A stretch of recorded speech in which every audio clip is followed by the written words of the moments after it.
The Michigan latest, and the latest is that Big Ten Commissioner Tony Petitti has not come down today yet and levied any kind of suspension or any kind of discipline against Jim Harbaugh or Michigan football. We just have not heard from Big Ten Commissioner Tony Petitti. It was reported yesterday, Yahoo Sports and everybody else, that Michigan had sent a scathing 10-page letter to the Big Ten and urged Mr. Petitti to not come down with any disciplinary action. In other words, they would just be opening the door to something that they don't even know how prevalent advanced scouting is.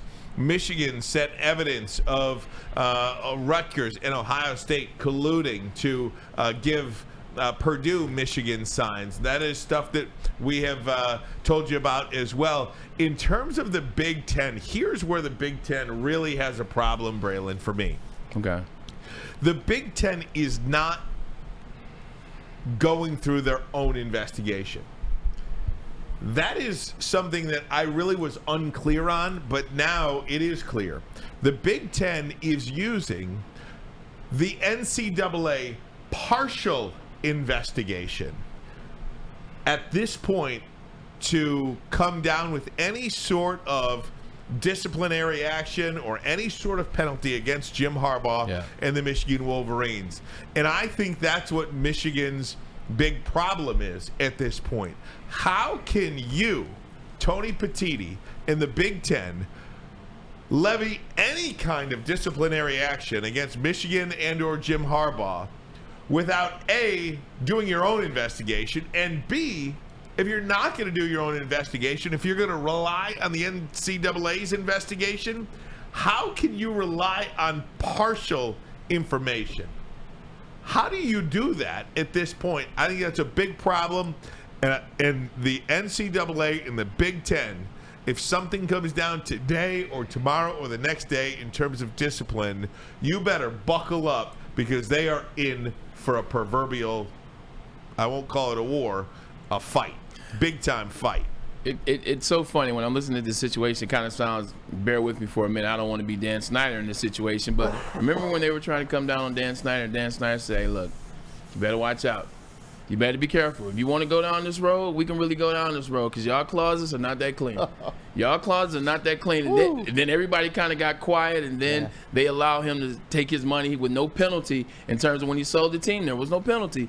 But anyway, just going back to it. You hit it on the head, man. At the end of the day, the NCAA they're the entity that is in control. When things like this happen, that's why they govern. That's why they're in place. When things like this happen, it's up to the NCAA. It's not up to Tony Petitti. It's not up to the Big Ten Conference in Chicago. It's not up to them to levy, to rule, to decide. And also, this is why it's a joke. The NCAA has had no power.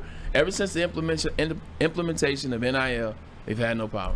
Ever since you start talking about other things and what these coaches can do, conferences talking about, we'll just leave. We're good. We don't even want to be in the Pac-12 anymore. We'll go to, or we don't want to be in the Big 12 anymore. We'll go to the SEC. They have no power. Now the Big Ten, they're trying to force them. This isn't the way it's supposed to go, but it's laughable. We talked yesterday, and I told you in the opening of the show, I said they're going to find out how much power Michigan really has if they want to go that route. And you see what happens. As soon as we get off the air, here comes 10 lawmakers in Michigan sending them the rebuttal to the Big Ten. At the end of the day, you're starting to realize the more information you have, the better off you are. You want to go after Michigan, or you're going to have to go after Ohio State. You're going to have to go after Penn State. You're going to have to go after Rutgers. You're going to have to go after Purdue. You're going to have to start going after other institutions because other institutions were getting this information as well. No matter how you got the information, they all went about getting the information the incorrect way. So if you want to open Pandora's box and go after Michigan, it's just not going to end well, and it wouldn't be the smartest thing to do considering year one, we're already 11 weeks into the season. Just not the smartest thing you can do. And I'm actually it's getting to the point now, man. They're running out of things to talk about because it's the same couple pieces of evidence. It's the same stance by the NCAA. It's the same non-response by Tony Petitti and the Big Ten, and everybody's on pins and needles. Well, we could see something today. We could hear something today. It's the same thing, and you're starting to hear new things come out. Like, well, how did they get good all of a sudden? Now you're hearing the narration change to them scouting this year. To now it's talking about how did they get good so fast? Now do we have to go back and question the teams of 2017 and 2016 and look at the wins and they were losing here? Spare me that. You act like Ohio State and the other teams in the Big Ten were the only schools that had talent that was going first round. You act like Jim Harbaugh didn't come in here and win 10 games in year 1.